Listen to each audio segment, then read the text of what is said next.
நான் உன்னை கேவலமா திட்டுவேன், நீ எனக்கு ஒரு ஆளே இல்லைன்னு சொல்லுவேன். நான் அப்படி சொன்னாலும் நீ உடனே ரியாக்ட் பண்ண கூடாது. ஏன்னு சொல்றேன், இதை கேளுங்க. ஒரு பெரிய யானை ஆத்துல குளிச்சுட்டு சுத்தமா கம்பீரமா ரோட்ல நடந்து வந்துட்டு இருக்கு. அதுக்கு எதிரில ஒரு சேத்துல உருண்டு பிறண்டு அழுக்கா ஒரு பன்னி நடந்து வந்துருச்சு. அதுக்கு அந்த யானை என்ன பண்ணிருச்சு தெரியுமா?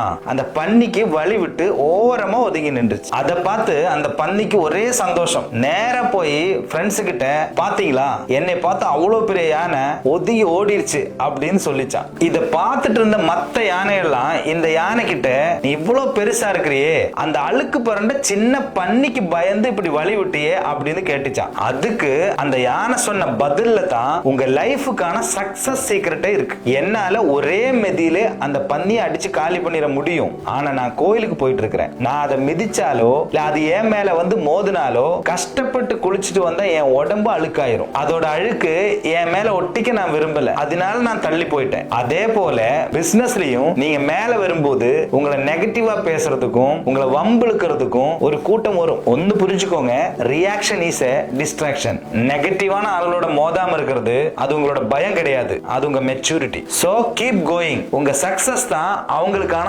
ஆகச்சிறந்த பதில்.